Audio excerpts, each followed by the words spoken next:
The void, shunyata, among the four fundamental Buddhist notions, the three others being impermanence, interdependence, and suffering, is certainly the most mysterious and hard to grasp. What is this immense edifice of experience and thought that in the end only opens up on an absence of substance? What would be the foundation of that edifice and of the mind that built it? If the void is the only reality that isn't illusory, who escapes the net of all Maya? Who has cast this net? Can one live over a dizzying void? Can we imagine a dream without a dreamer? The void is a scientific notion. We are empty. The matter that composes us is, so to speak, empty.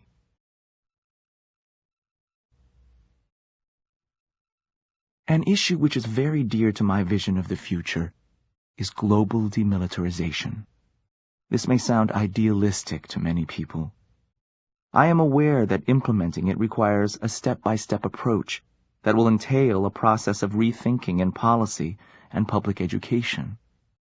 The first step toward this goal is an international ban on the arms trade and an expansion of demilitarized zones in all parts of the world.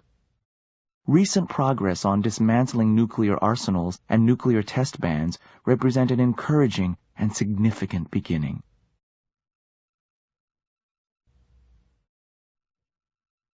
A small child has to grow up into a well-built young man or woman, but the growth takes place with the passage of time. It cannot happen overnight. Likewise, the transformation of mind will also take time. Nowadays, in many places, by using certain injections, pigs, cows, and birds suddenly grow. Then they are killed and consumed. This negative practice also has an effect on human beings. So, when we talk of spiritual practice, we cannot inject certain qualities and suddenly transform the mind.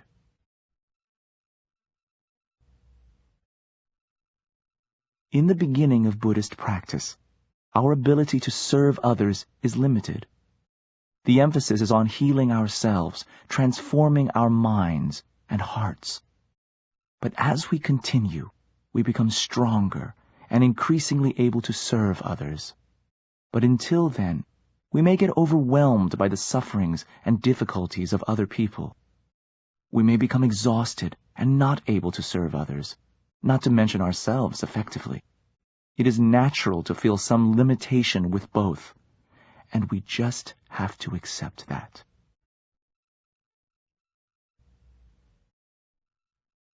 There is no possibility of happiness and peace while someone is under the leadership of a very negative person.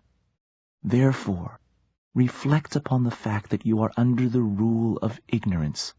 Ignorance is like a despotic king, and anger and attachment are like his ministers. We live under the tyranny and influence of ignorance, the self-grasping attitude, and also the self-cherishing attitude, factors that all the Buddhas and Bodhisattvas treat as real enemies.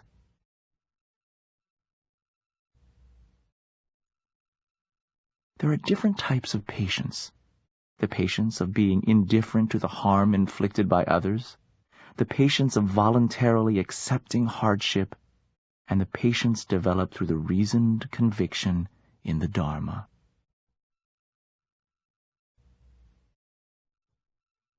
Only a spontaneous feeling of empathy with others can really inspire us to act on their behalf. Nevertheless, compassion does not arise mechanically. Such a sincere feeling must grow gradually, cultivated within each individual based on their own conviction of its worth. Adopting a kind attitude thus becomes a personal matter. How each of us behaves in daily life is, after all, the real test of compassion.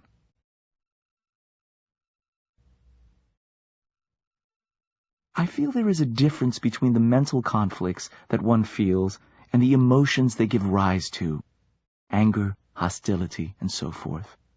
If you are not able to express the mental conflicts that you have, then at a later point of your life, when you are able to express these mental conflicts, they are automatically accompanied by hostility and anger.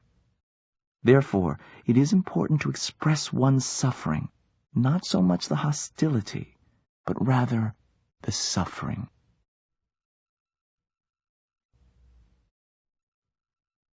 If any sensible person thinks deeply, he will respect justice. There is an inborn appreciation and respect for justice within our human body. In children, we find what is natural to the human character. But as children grow up, they develop a lot of conditioning and wrong attitudes. I often feel there is more truthfulness in a small child, and I find many reasons to have confidence in human courage and human nature. As a spiritual trainee, you must be prepared to endure the hardships involved in a genuine spiritual pursuit and be determined to sustain your effort and will. You must anticipate the multiple obstacles that you are bound to encounter along the path and understand that the key to a successful practice is never to lose your determination. Such a resolute approach is very important. The story of the Buddha's personal life is the story of someone who attained full enlightenment through hard work and unwavering dedication.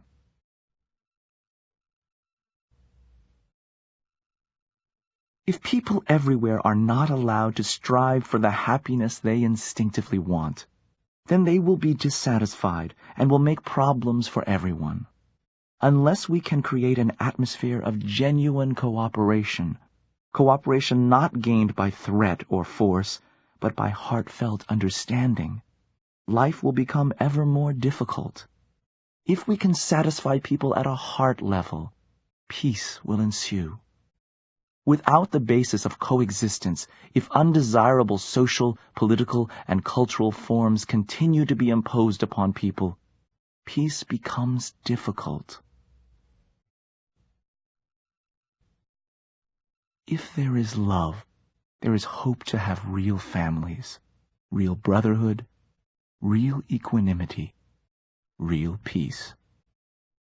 If the love within your mind is lost, if you continue to see other beings as enemies, then no matter how much knowledge or education you have, no matter how much material progress is made, only suffering and confusion will ensue. Human beings will continue to deceive and overpower one another. Basically, everyone exists in the very nature of suffering. So to abuse or mistreat each other is futile. The foundation of all spiritual practice is love. That you practice this well is my only request. When a day seems to be long, idle gossip makes our day seem shorter. But it is one of the worst ways in which we waste our time. If a tailor just holds the needle in his hand and goes on talking to a customer, the tailoring does not get finished. Besides, the needle might prick his finger. In short, meaningless gossip prevents us from doing any kind of work.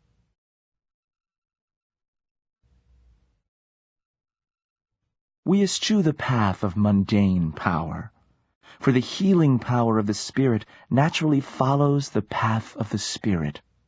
It abides not in the stone of fine buildings, nor in the gold of images, nor in the silk from which robes are fashioned, nor even in the paper of holy writ, but in the ineffable substance of the mind and the heart of man. We are free to follow its dictates as laid down by the great teachers, to sublimate our heart's instincts and purify our thoughts.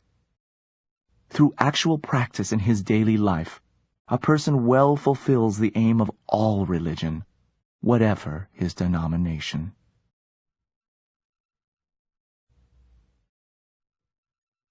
Oppression has never, anywhere, succeeded in suppressing the eternal desire of people to live free, free to think their own thoughts, free to act as they consider best for the common welfare, and live as human beings, not as robots or slaves. Even if the Chinese leave nothing but ashes in our sacred land, Tibet will rise from these ashes as a free country, even if it takes a long time to do so. No imperialist power has succeeded in keeping other people in colonial subjection for long.